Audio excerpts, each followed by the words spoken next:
10, 20 years ago, they were breaking procedures. It's right there. Well, the Justice Department has always said that, Cleveland was the police. I'm trying to look for the political. Friends of police? Like a police state in a making. Police state? Yeah, Okay. yeah. They Just go ahead and say it.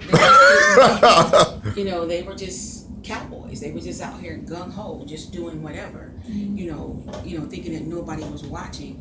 And it's a good thing that you brought all this information and coming, with a background in community development, economic development, and actually working with these guys that you're running against. I've seen them in action. I know how they operate. And I know what that council seat requires and what it calls for. And when you're in that seat right now, Cleveland is very in the spotlight. As it stands right now, we're not following the consent decree. Right.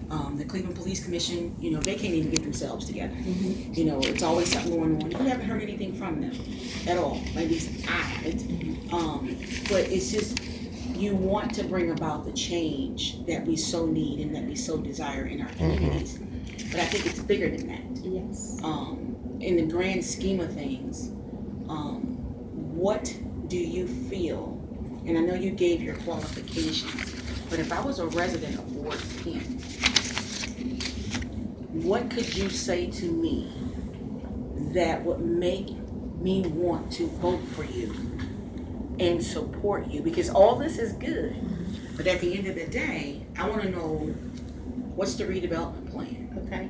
What's your economic development? Are you going to build houses? How are you going to deal with Gus Francos in the Cuyahoga County Land Bank? How are you going to deal with them? How are you going to deal with county council? Because you got to work with them. Because a lot of times what happens is, and I don't think people really understand, when this CDBG money comes in to the council people, and if you ever look at the HUD requirements for CDBG funding, it's very strict. It tells you what needs to happen.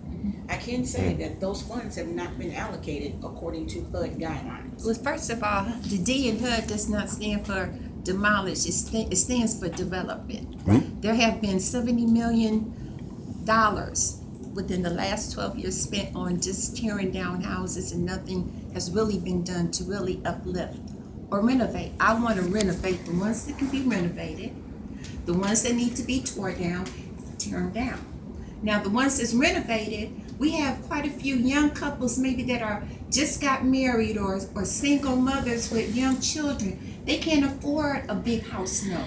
So the same $25,000, $30,000 that we spend to tear down the house, if it can be saved, put it in there and then sell it. Not only are you now, not only do you not have a vacant house now, but you're also stimulating revenue. You're also increasing your population. Now, as far as business, we have a lot of space that we can bring small businesses here.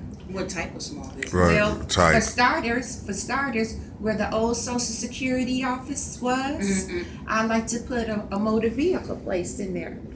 So residents don't have to go way down to 79 to get a sticker or a plate or whatever they need for their car. I also like to put a supermarket. Once, not like something Not like another cigars. beer and wine place, man. No. I'm talking about one like cigars where you can get fresh foods. Okay. Not another Save-A-Lot, not another Aldi's. A fresh food supermarket. So you're looking at more of a co-op style. Right. Is Ward 10 considered to be a food desert? Yes. So there is no access to fresh fruits and vegetables. Well, the only one that is available would be the Aldi's or the Save-A-Lots, I believe it is, on 124th of St. Clair.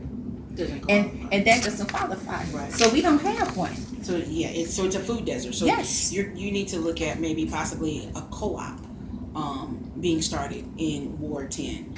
And in looking at, have you had a chance to review the demolition list? Because the Western Reserve Land Conservatory, they actually, I think it's those guys that do it, they go around and they score these houses all the way from an A to an F. Have you seen that? I have not particular seen. I have not seen that file. file? So you don't know how many houses are in Ward 10 that may be on Except their for the list. ones that I have rode around and I have seen. And when I last count, there were at least 70 houses that I counted.